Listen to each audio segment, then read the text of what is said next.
Assalamualaikum warahmatullahi wabarakatuh.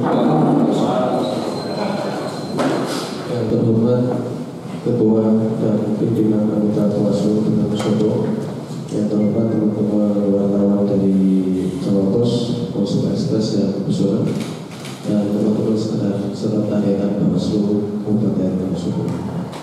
Alhamdulillah pada kesempatan siang hari ini kita dapat berkumpul dalam acara konferensi pers terkait dengan penunjukan tahapan pemilu 2024. Mungkin untuk mempersingkat waktu,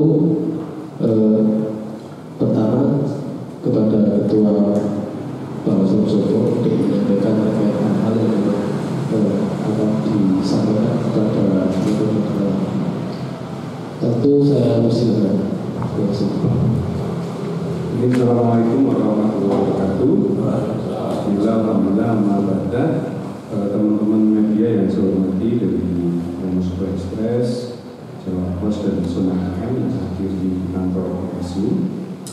Pertama kami sampaikan ini undangannya sangat mendadak.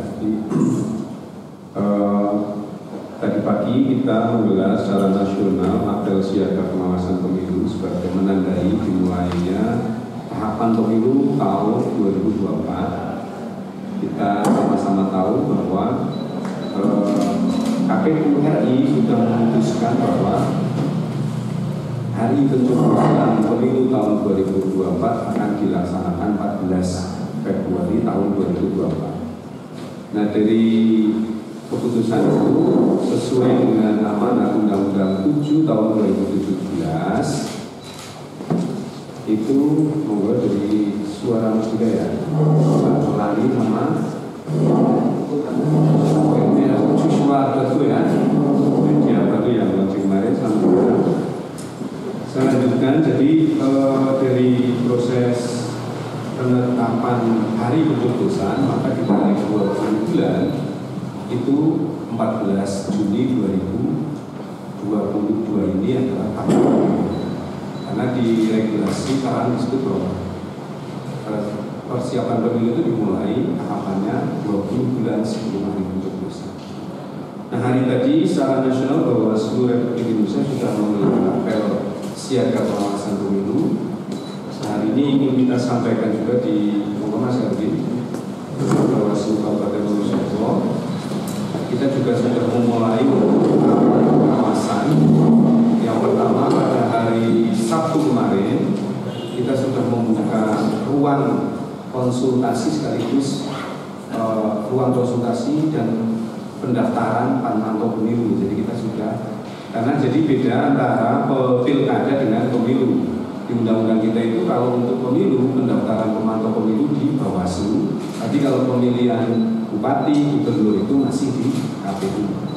Nah, untuk menggerakkan publik supaya terlibat dalam pemantauan, kami Bawaslu Kabupaten Solo melakukan publikasi sekaligus membuat meja layanan khusus untuk memantau pemilu. Jadi dengan demikian diharapkan, karena tahun lalu sama sekali tidak ada pemantau yang mendaftar di Bawaslu Kabupaten Solo. Jadi tak 2019 itu nggak ada, pilkada juga tidak ada di KPU yang mendaftar. Nah, kami berharap masyarakat bisa terlibat dalam menghimpun dalam pemantau pemilu, dan kita akan bantu di proses pendaftaran syarat-syaratnya. Jadi mungkin gerakan mahasiswa atau kelompok masyarakat yang memang memiliki kepentingan untuk memantau pemilu. Nah, tahapan yang kita lakukan saat ini sesuai dengan PKPU nomor 3 tahun 2022 saat ini adalah tahapan perencanaan dan penyusunan anggaran. Jadi kita mengikuti anggaran APBN, jadi menunggu dari Bawaslu RI untuk penyusunan anggaran tahapan. Nah, meskipun belum ada anggaran khusus untuk pengawasan pemilu, tapi Bawaslu Kabupaten Solo sudah memulai untuk melakukan tahapan pencegahan. Jadi dalam waktu dekat, termasuk hari ini, kita mengundang teman-teman media itu untuk menggerakkan publik bahwa tahapan pemilu sudah dimulai per hari ini. Yang kedua, kita akan memperbarui beberapa kerjasama dengan media massa, terutama media elektronik yang 2019 punya kerjasama dengan kita melakukan pencegahan. Karena kita punya produk sosialisasi lewat musik, sekaligus nanti Jadi seluruh radio di Wonosobo kita akan MOU termasuk media cetak maupun media televisi, web TV milik pemerintah misalnya. Dan dari teman-teman tentunya saya lihat juga ada beberapa mengembangkan talk show publik yang untuk menjangkau masyarakat Wonosobo.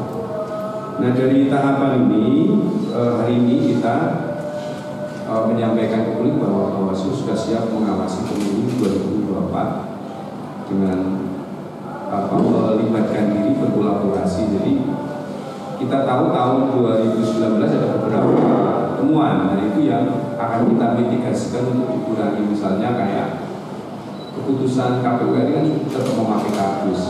Tahun lalu kita ada beberapa kejadian karena waktu pemilihan tahun 2019 itu hari distribusi itu Wonosobo sudah hujannya tinggi banget. Padahal ada beberapa lokasi TPS yang memang tidak bisa dijangkau mobil. Kayak di Kertek itu wilayah TPS-nya itu memang kan sebagian hanya bisa dijangkau jalan kaki atau sepeda motor, sehingga dropping ke TPS-nya menggunakan sepeda motor. Artinya ada yang hujanan macam-macam pada selintas. Nah, ini nanti di pemilu mendatang akan kita kurangi resikonya, sehingga di awal kalaupun menggunakan motor harus betul-betul dibungkus dengan plastik yang memang memadai ya. Jadi ini yang akan kita dorong supaya tidak ada resiko di hari distribusi itu masih ada tentang kerusakan kotak suara. Yang berikutnya juga soal mutarlik. Ini kan dilakukan lebih awal, pemutahiran data pemilih, dan jadi pemutahiran data pemilih dan daftar pemilih ini dua hal yang berbeda, karena jumlah TPS kita mungkin angkanya akan mencapai 3.000 dengan jumlah pemilih kita hari ini di angka 650.000 lebih. Karena per TPS untuk pemilu 2019 lalu itu kan tidak boleh lebih dari 400. Artinya dari jumlah ini, kalau kita kemarin punya 2.950 TPS, besok ya di angka ini akan menjangkau 3.000. Nah, dari jumlah ini kita dorong dari KPU sebenarnya besok dalam pembagian distribusi logistik. Tahun lalu ada salah pengiriman kotak. Nah, kayak ini juga terjadi lagi nanti. Juga bagian dari kami dalam melakukan pencegahan tidak terjadi lagi. Jadi kita merewind peristiwa 2019 dan di peristiwa tahun ini akan kita cegah tidak terjadi. Yang kedua, politik identitas yang kita tahun 2019 dianggap cukup berhasil karena Bawaslu Wonosobo berkolaborasi dengan semua pihak. Kita tahun 2019 itu hadir di vihara, hadir di gereja, hadir di masjid untuk menjangkau tokoh-tokoh agama supaya agama tidak menjadi bagian yang dieksploitasi dalam politik. Sehingga kita tahun ini juga akan kita teruskan program baik untuk berkolaborasi dengan para tokoh agama, ormas, termasuk komunitas seni budaya, musik, kemudian semua lintas ini yang akan kita lakukan lagi. Nah, yang berikutnya juga sama akademisi dengan kampus. Kita punya MOU dengan UNSIK sebagai kampus pengawasan pemilu. Tahun ini juga akan kita perbarui untuk persiapan 2024. Nah, pola ini akan kita lanjutkan karena bagi kami sangat berdampak, sehingga dalam situasi penyelenggaraan pemilu di Wonosobo itu tidak sampai terjadi hal-hal yang tidak diinginkan. Termasuk juga sama Kominfo, kita akan memijit lagi dengan Dinas Kominfo bagaimana layanan digital di Wonosobo, karena kan kita ada format dari KPU maupun Bawaslu itu. Bawaslu punya sistem formulir A atau format laporan A itu berbasis digital. Nah, sementara tantangannya adalah tidak semua TPS dan desa itu sudah ada akses internet. Nah, ini juga kita akan upayakan itu dengan Dinas Kominfo supaya bagaimana semua wilayah di Wonosobo juga dijangkau oleh alat komunikasi, terutama handphone, kemudian juga internet itu yang akan kita upayakan. Itu saya kira yang kita sampaikan. Yang berikutnya, pengawasan kita masih sama dengan metode pengawasan melekat dan mitigasi pencegahannya preventif. Kemudian juga akan kita tindak ketika memang upaya-upaya hukum itu lewat sosialisasi dengan komunitas, dengan lembaga, kok masih terjadi pelanggaran, maka juga akan kita tindak seperti tahun-tahun sebelumnya. Kita juga akan MOU dengan Sekda sebagai untuk ini sebagai non tahapan ya. Jadi kalau tahapan itu ada 11 tahapan, Bawaslu mengawasi non tahapan karena kita punya kewajiban memastikan TNI, Polri, dan ASN itu bertindak netral dalam proses pemilihan, sehingga kita juga akan MOU dengan para pihak ini. Ini kegiatan pengawasan non tahapan karena tidak ada di tahapan, tapi ini kewajiban Bawaslu untuk mencegah supaya netralitas para pihak ini dalam proses kontestasi nanti bisa dicegah, tidak sampai muncul pelanggaran itu ya. Jadi sekali lagi nafas yang kita terapin adalah pencegahan itu, bahwa setelah pencegahan tetap kita awasi, setelah kita awasi masih terjadi tindakan melawan hukum ya maka pasti akan kita tindak.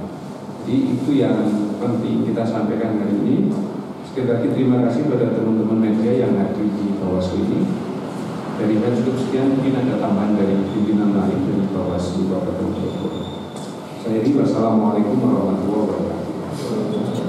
Mungkin kalau cukup, untuk selanjutnya adalah sesi tanya jawab dari teman-teman. Jika ingin ada pertanyaan silakan. Kami beri waktu.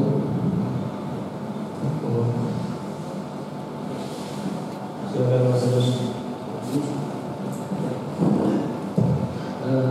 Terima kasih. Pertama-tama kita ucapkan selamat kepada Bawaslu akhirnya menyampaikan presentasi. Terima kasih. Semangat Hanya kita akan sini belajar kopi dan Ini berarti sahur kawan.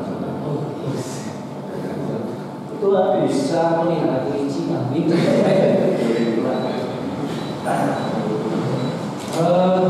Tadi Bawaslu sudah menyampaikan soal partisipasi masyarakat dalam melapor pada tahun 2019 yang lalu saja tidak ada yang daftar ya. Tidak tahu nanti saya pikir masyarakat yang harus tahu memang tata caranya yang susah. Ini perlu dipertegas lagi. Saya pikir sosialisasi caranya luas sehingga memang bahaya memang masyarakat sudah apatis kan. Memang kalau itu hasilnya belum baik, ini kan apatis. Yang kedua, di sini soal desa uang anti uang, kemudian desa-desa ini nasibnya seperti apa? Nanti yang lain yang signifikansinya dengan ini.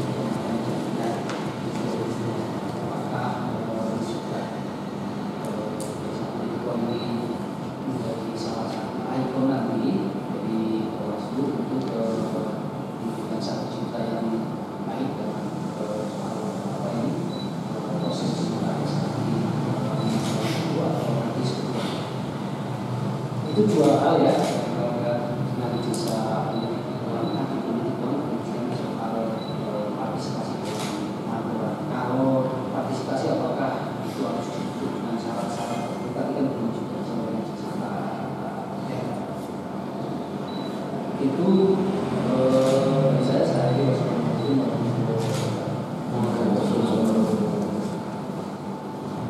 Bagus itu yang lagi teman-teman yang Indonesia. Oke, saya bicara sama-sama wabarakatuh. Sama-sama saya Amin ya.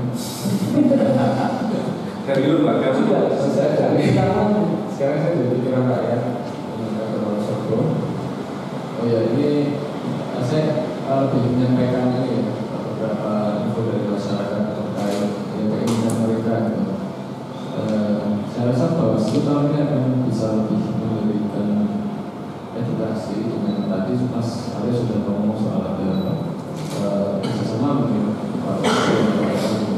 Nah, kalau yang saya ini dari masyarakat, rata-rata mereka ini Mas kayak membuka hal-hal yang tadi, terutama di Wonosobo itu kan kiainya sangat berpengaruh tadi disebut politisasi agama dan sebagainya.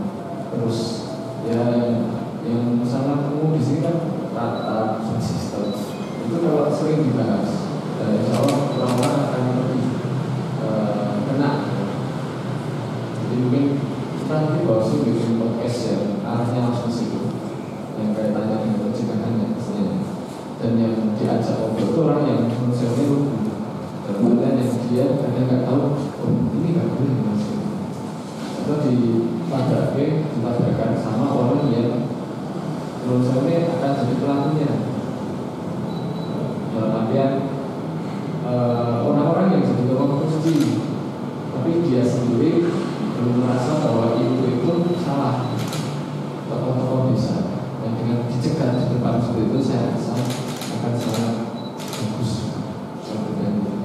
Tapi entah mungkin Bawaslu punya format sendiri, podcast atau suara konten 1 menit atau 20 detik nanti. Itu saja sih. Terima kasih.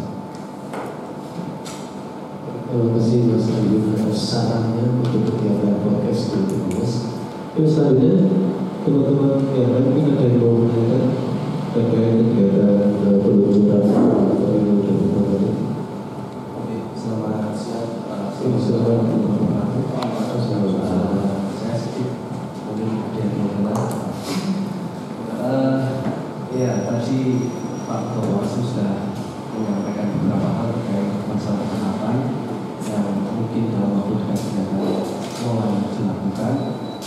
Namun tadi masih ada beberapa yang mungkin belum sempat disampaikan, terutama soal apakah dalam tahapan ini juga akan membuka lagi lowongan bagi para calon pengawas dengan catatan kalau misalnya yang itu dimulai kapan dan lain sebagainya untuk waktunya.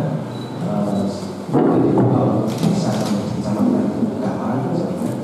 Lalu yang kedua soal data untuk akhirat data pemilih mutakhir itu kalau kita referensi ke tahun 2019 yang lalu, saya masih ingat bahwa Bawaslu sendiri menetapkan menemukan temuan di mutakhir ini yang misalnya data tidak valid, ada kematian dan lain sebagainya itu cenderung lebih telat dibanding pihak KPU sendiri. Misalnya dalam menentukan jumlah kematian orang itu kalau saya ingat itu data yang disampaikan pihak KPU jauh lebih dulu dibanding dengan pihak Bawaslu. Dan apakah ini memang skemanya dibuat seperti itu atau Bawaslu punya kriteria sendiri dalam menentukan temuan-temuan tersebut, sehingga barangkali dalam proses pemutakhiran data pemilih ini di periode 2024 mendatang bisa lebih tampil lebih dulu, misalnya Bawaslu sudah menemukan ini terlebih dahulu atau seperti apa mekanismenya. Mungkin itu dulu sih dari saya. Kurang lebih mohon maaf. Assalamualaikum warahmatullahi wabarakatuh. Terima kasih Mas Kek dari Jawabus. Mungkin ada yang lain sebelum silakan dari Pesona. Assalamualaikum, saya Sari Pak dari Pesona. Tadi mau menambahkan dari Mas Sigit terkait pemantauan pemilu. Kalau tadi Mas Sigit bertanya apakah akan dibuka lagi. Kalau misalnya dibuka lagi, sebenarnya itu ada spesifikasi khusus nggak sih, atau masyarakat dengan ibaratnya cukup yang umur aja sudah bisa, atau hanya orang-orang yang berpengalaman, berpendidikan atau bagaimana? Mungkin bisa dijelaskan lebih lanjut, dan peran untuk pemantau pemilu tersebut itu nantinya sejauh mana, atau mereka hanya akan melihat prosesnya, atau ada hal-hal, maksudnya ada aspirasi dari pemantau pemilu yang nantinya bisa diberlakukan dalam bentuk aturan juga. Terima kasih. Terima kasih Mbak Sari dari Pesona. Mungkin ada yang lain silakan dari Belum mungkin ya. Ada pertanyaan dari Mas Agus, Mas Adi, Mas Kek dan Mas Ari. Itu dari pimpinan. Silakan. Baik, ada banyak pertanyaan ya. Yang pertama menyangkut kisah di politik uang, kemudian terkait rekrutmen penyelenggara ad hoc, panwascam, pengawas desa, kemudian terkait bagaimana mendongkrak pemantau pemilu supaya lebih banyak mendaftar di Bawaslu, Pak Agus, termasuk Mas Hervin yang mendorong bagaimana upaya pencegahan itu lebih vulgar ya, dengan mendorong mendiskusikan. Saya akan menjawab nanti yang soal rekrutmen pengawas, dia Prof. Vesken menjawab soal mutarlih yang memilih meninggal dan masih muncul anomali ini, nanti ya Pak Dhani yang menjawabnya. Yang pertama dari Mas Agus soal pemantau pemilu, sebetulnya tidak cukup susah ya, karena memang ada verifikasi, harus berbadan hukum lembaga itu, jadi nggak bisa sembarang, karena kita tahu tahun lalu itu ada satu pemantau yang izinnya dicabut sama Bawaslu karena ternyata dia partisan bukan partisipan. Jadi ternyata itu berpolitik, nah, padahal prinsip pemantau independen itu yang harus dimiliki pemantau. Berorganisasi ini bersifat independen, memiliki sumber dana yang terang, rankaisinya. Kemudian tercatat ya, punya kelembagaan ini tercatat di pemerintah kabupaten atau mana, punya badan hukum. Kemudian cakupan wilayah pemantaunya harus terang. Nah nanti dari dasar ini kita akan bantu registrasi di Bawaslu RI, makanya kita buka meja itu lebih barangkali kan ada. Nah bagaimana, pertanyaan Mbak Sari, wilayah pantauannya apa saja? Nah pemantau bisa memilih, kan ada 11 tahapan. Kampanye ada, pemungutan hari suara ada, verifikasi dana kampanye ada.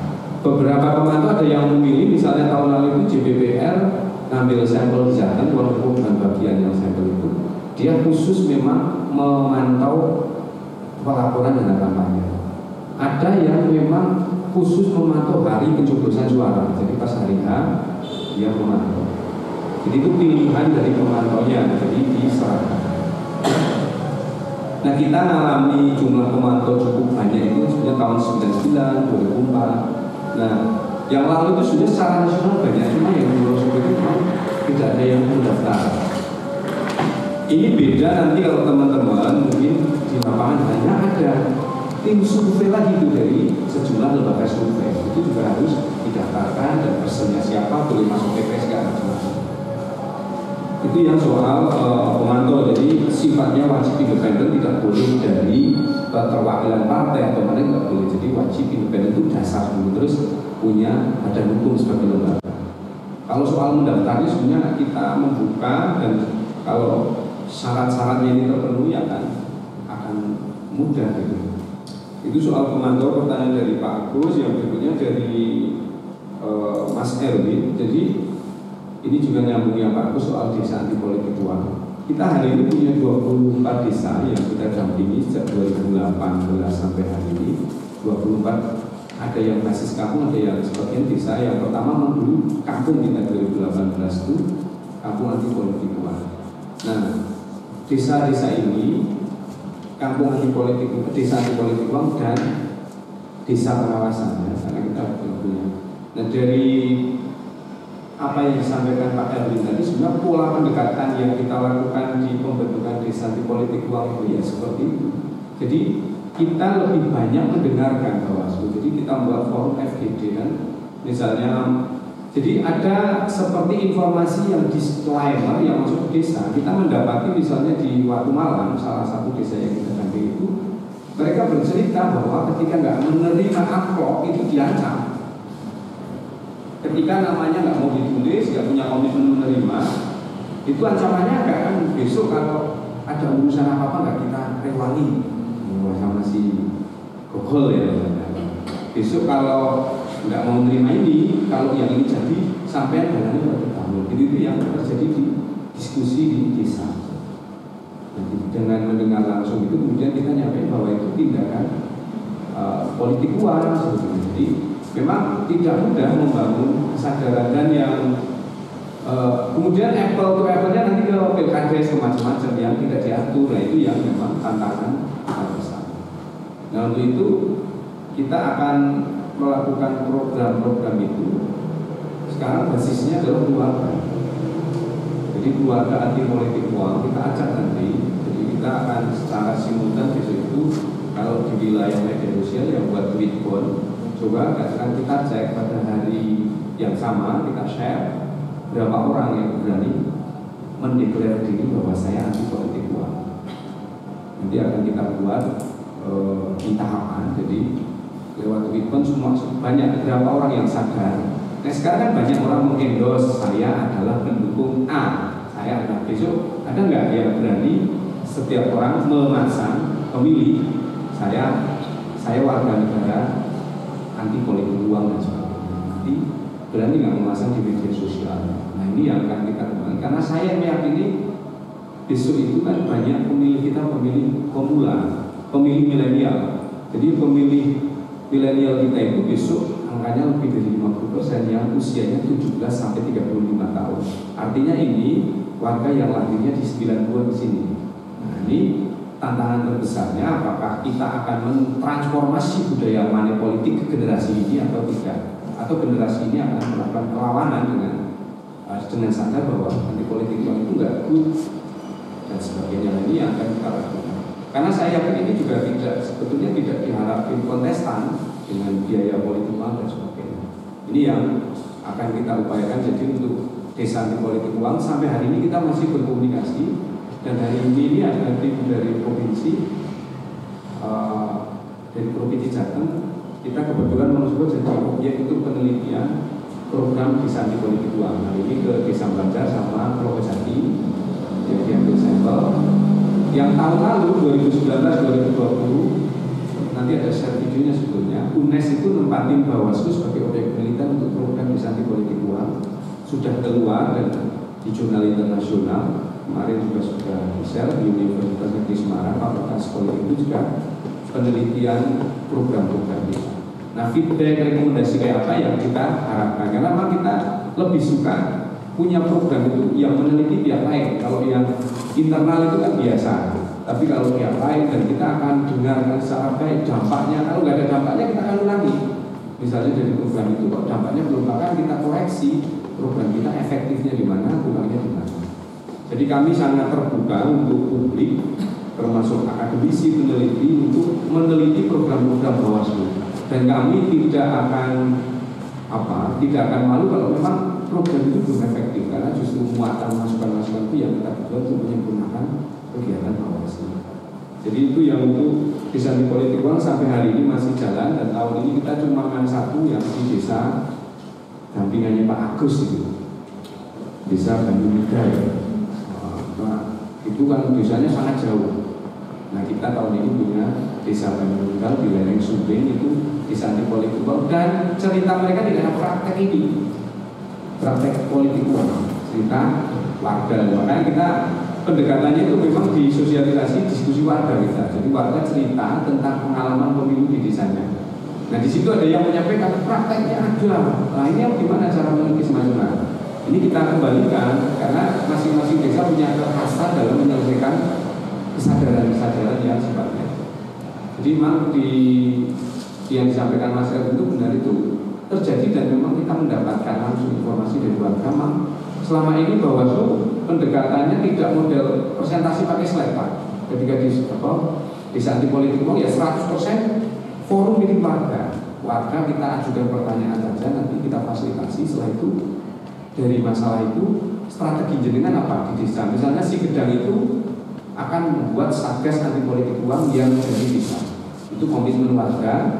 Satgas anti politik uang akan melibatkan seluruh gang. Misalnya kan namanya ada kami, Rabu kami itu mereka akan buat gang dan pemuda dari tiap gang itu menghalau aktivitas politik uang. Itu komitmen dari si Gedang, itu salah satu desa dampingan.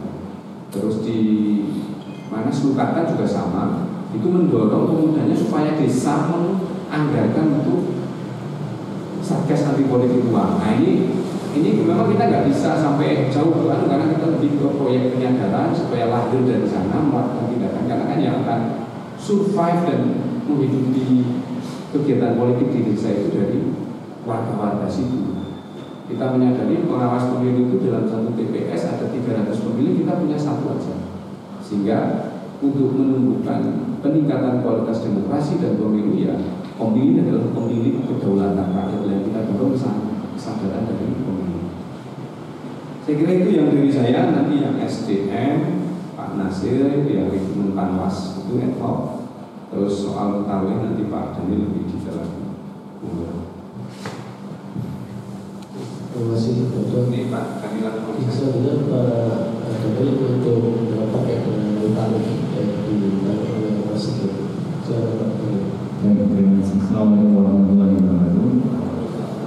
Rekan dan pimpinan yang saya hormati, rekan wartawan, maaf sekali ya kita belum menjadi setahun.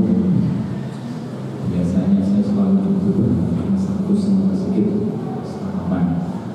Senang sekali bisa bertemu di kantor kita, kantor yang baru di akal pun dekat ya daripada ujung sana ya masih di kalau misalnya atau males. Kalau Mas Adib sering gitu ya.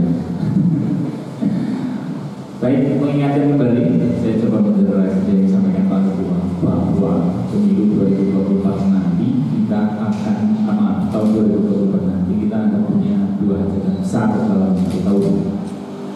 14 Februari 2024 adalah pemilunya, kemudian 18 November adalah pilkadanya dalam satu tahun.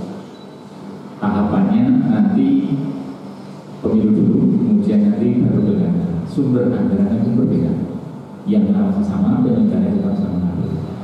Nah, singkat saja menjawab tadi yang disampaikan Mas Sigit detailnya soal teknis pengawasan DPT ini memang adem ayem di awal, tapi ricuh nanti ketika sudah ada yang kalah ini malah sebagai soal paling besar kemungkinan soalnya kan di sana. Menarik memang terkait dengan daftar dan data pencairan pemilih yang disampaikan Mas Sigit tadi bahwa KPU lebih dulu mengumumkan terkait dengan daftar pemilih itu benar. Karena secara regulasi memang yang wajib mengumumkan adalah KPU sendiri. Bawaslu sifatnya hanya mengawasi. Jadi teknisnya begini, ketika KPU mengumumkan daftar pemilih sementara, belum DPT, daftar pemilih sementara, nah dari daftar inilah yang kita awasi. Mana-mana yang sudah meninggal, mana-mana yang tahun lalu meninggal terus hidup lagi, mana yang masih hidup, nah yang MS dan yang TMS, nah ini yang kita awasi dari DPS yang diumumkan oleh KPU. Setelah kita punya temuan, kita punya lakukan pengawasan segala macam sampai ke pihak desa, RT, RW, bahkan ke KK, maka kita dapat hasil pengawasan kita. Nah, hasil pengawasan inilah yang kemudian kita umumkan dan kita berikan saran perbaikan atau bahkan sampai rekomendasi ke pihak KPU. Nah, KPU wajib menindaklanjuti saran perbaikan dari kami ataupun rekomendasi dari kami. Jadi kita memang bukan tidak bisa, tapi memang secara regulasi yang mengumumkan daftar pemilih itu harus KPU. Kita hanya pada posisi mengawasi KPU bekerjanya sesuai dengan aturan, kemudian data-data yang disampaikan itu up-to-date dan real. Nah, yang terbaru mungkin mengingatkan teman-teman wartawan bahwa penyelenggara pemilu dalam hal ini KPU dan Bawaslu serta stakeholder itu selalu dalam setiap bulan melaksanakan daftar pemilih ini mas yang baru ini DPP, daftar pemilih berkelanjutan. Artinya setiap bulan KPU itu mengundang kami, Bawaslu, ada Capil, ada Polres, ada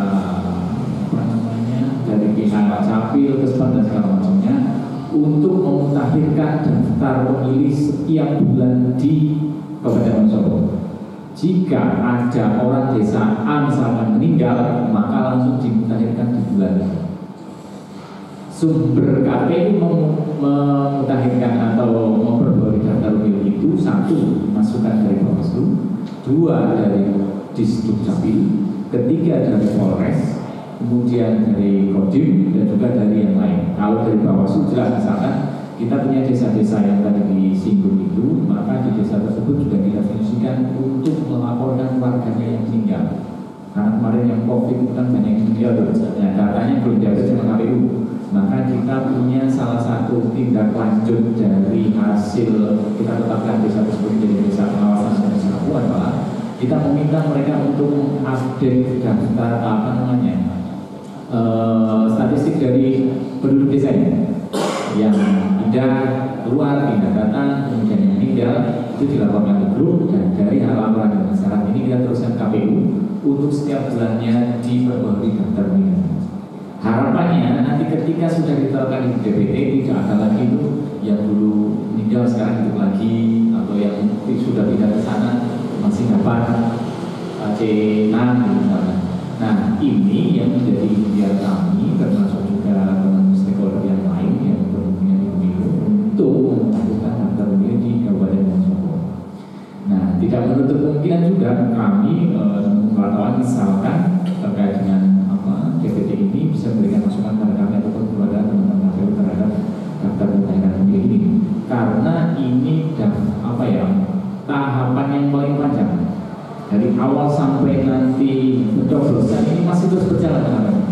Ini yang paling panjang dan banyak yang mengatakan paling rumit dan segala macamnya dalam terkait dengan data. Nah, ini memang yang menjadi PR bagi kami untuk tetap bisa agar bagaimana daftar pemilih di Kabupaten Wonosobo ini ya akurat, transparan, dan juga aksesibel buat masyarakat dan juga buat pemilih.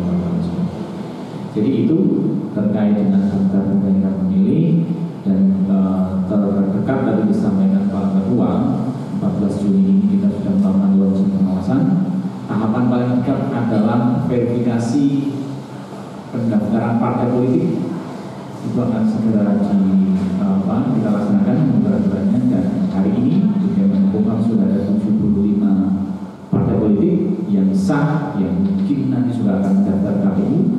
Bagaimana nanti di KPRI berapa parpol yang akan kita verifikasi.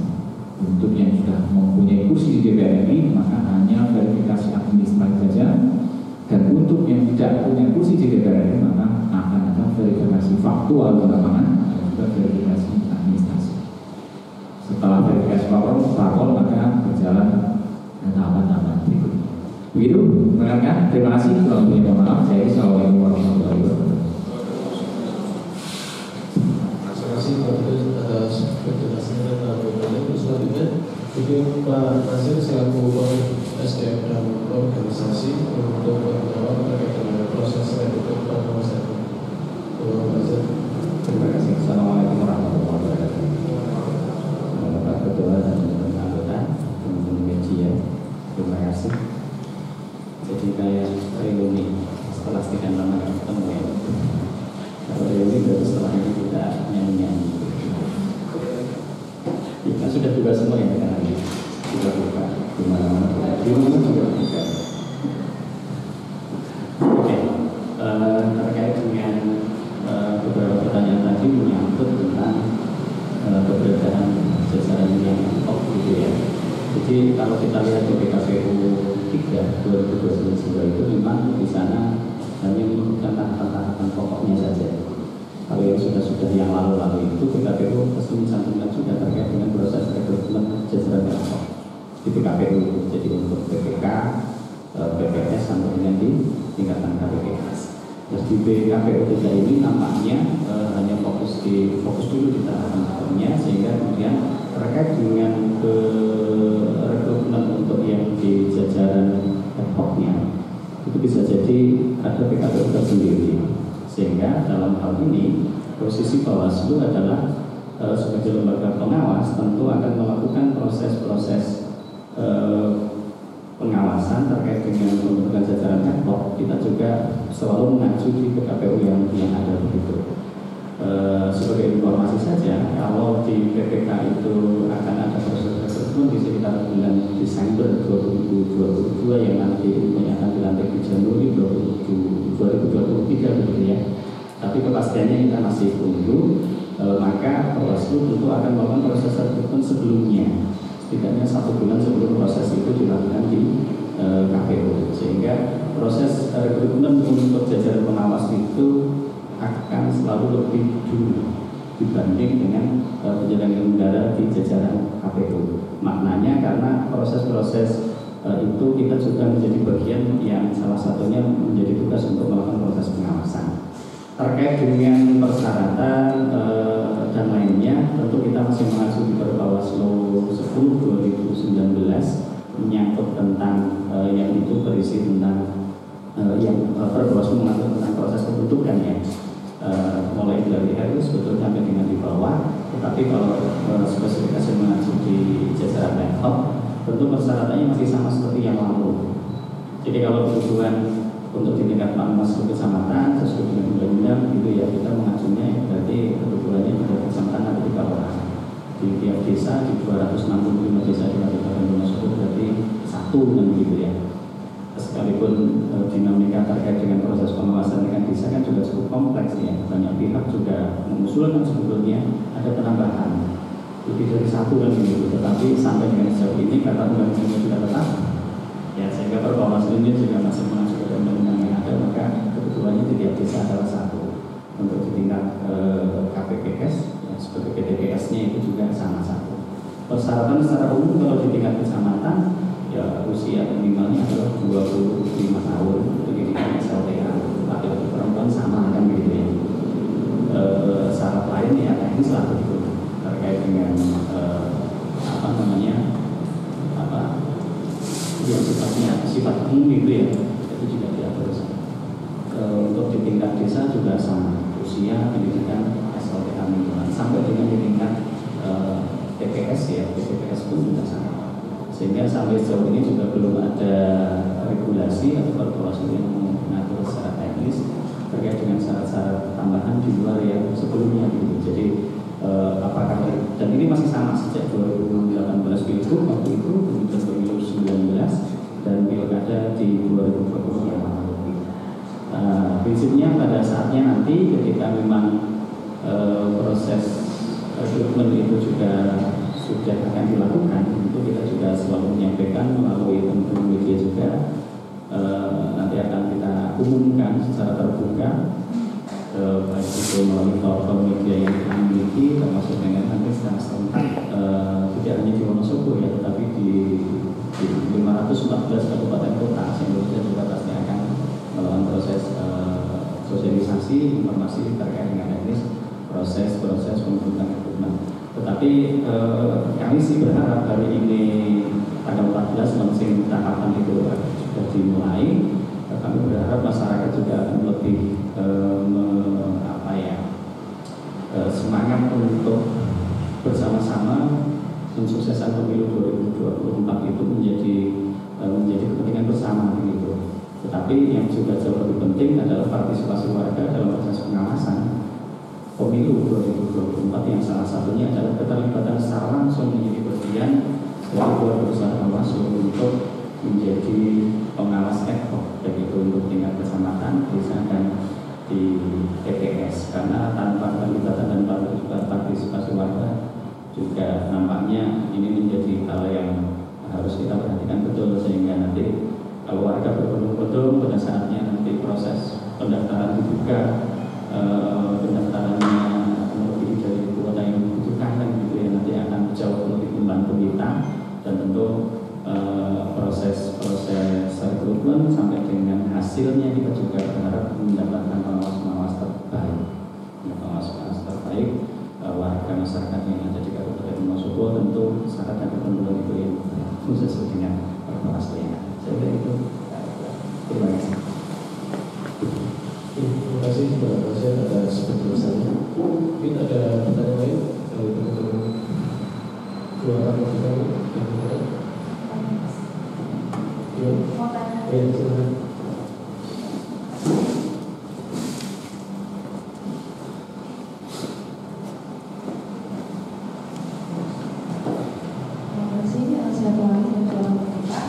Mau tanya untuk Pak Ketua, itu mengatakan kalau pemilih nanti itu kan banyak kan usia milenial ya.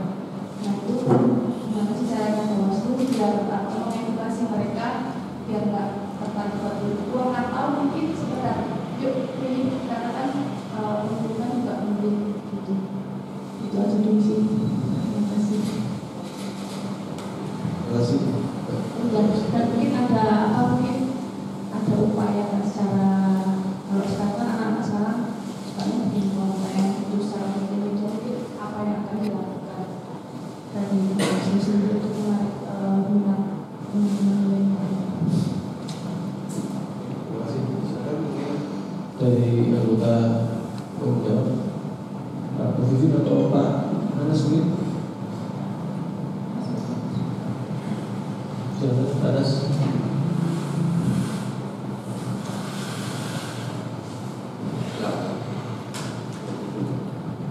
langsung saja yang menanggapi pertanyaan yang kedua, mungkin bisa dikorelasikan dengan tadi dari Mas Erwin yang pengennya itu apa?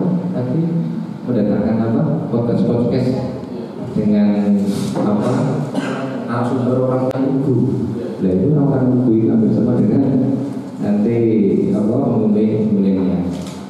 Perlu kita tahu bersama bahwa Bawaslu pada saat itu Kabupaten Wonosobo sudah membentuk Saka Adiasta Pemilu. Itu yang anggotanya dari masing-masing sekolah setara SMA maupun SMK, bahkan madrasah aliyah atau MA di Kabupaten Wonosobo yang baru kami lakukan, tapi belum semuanya terjangkau, masih beberapa sekolah yang kita harapkan nanti dari sekolah maupun madrasah di Kabupaten Wonosobo bisa merekrut anggotanya untuk menjadi bagian dari Saka Adiasta Pemilu Bawaslu Kabupaten Wonosobo. Kemudian yang dari Mas Kerwi, memang kita itu mau seperti itu. Untuk selama ini kadang Bawaslu maupun dari pihak yang lain untuk mendatangkan narasumber itu biasanya narasumber yang sudah kredibel, yang sudah paham betul tentang pemilu kepemiluan, baik pemilu maupun pilkada. Tapi kita kadang juga lupa, walaupun kita sudah melakukan, bahkan sudah turun ke bawah, sudah wawancara dan lain sebagainya pada masyarakat umum, masyarakat milenial yang bahkan belum tahu betul tentang apa sih pemilu, apa sih itu demokrasi, apa sih itu money politik atau politik uang. Tahunya masyarakat kaum yang lugu, milenial yang namanya politik uang ya melulu uang.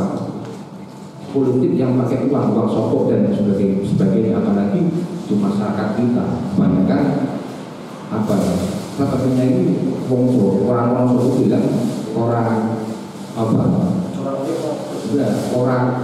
orang cash, orang kas, nah itu, dan maka dari itu kami pengen dari teman-teman yang lugu ini sedangkan di Bawaslu, bahkan kami rencana kemarin ngobrol-ngobrol Pak Ketua ya, rencana kami di sini juga mau buat panggung podcast. Siapa saja diberi waktu berapa menit mau silahkan berbicara tentang pemilu, apa sih itu demokrasi menurut pribadi, menurut saya pribadi karena semacam itu. Itu dari saya, monggo bisa mengenai.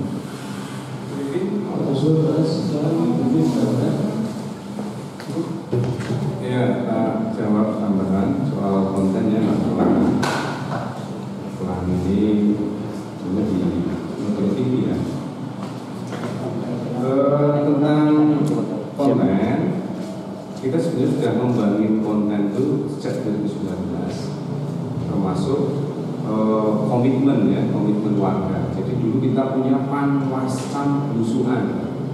Jadi nanti kalau jadi panwascam itu awal kerja 2 pekan itu wajib menjangkau 100 warga pemilih di wilayahnya, mengajak ke semua segmen untuk mendeklar menjadi warga anti politik uang. Tiap kecamatan minimal 10 komunitas 100 warga, karena satu komunitas asumsinya minimal 10 pedagang, petani. Jadi kalau lihat media video 2019 masih ada di YouTube kita itu, jadi lihat tuh ada pengojek pada mendeklar, terus nelayan ya. Kan itu nelayan itu petani madas itu apa Pak? Nelayan aja kan, nggak ngaku nelayan kan, walaupun waduk. Terus pedagang, kita ada berhubungan ke pedagang. Terus ke ibu-ibu yang menunggu anaknya sekolah PAUD itu kan biasanya ada kelompok diskusi ya, untuk tidak menyebut rubi, maksudnya kelompok diskusi itu juga kita sasar karena mereka kelompok pemilih. Jadi kelompok ibu-ibu milenial itu ada semua kebenaran. Konten ini memang diproduksi internal oleh Panwaslu karena kita wajibkan Panwaslu wajib menyapa warga.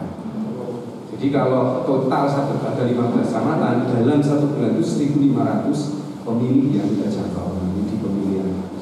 Nah, untuk mendorong keterlibatan publik, Bawaslu Wonosobo itu RI punya program namanya Sekolah Kader Pengawasan Partisipatif. Ini sasarannya milenial. karena anak muda dan mahasiswa. Nah tahun ini kita yang tahun lalu ya 2021 punya 10 yang sampai ke level nasional.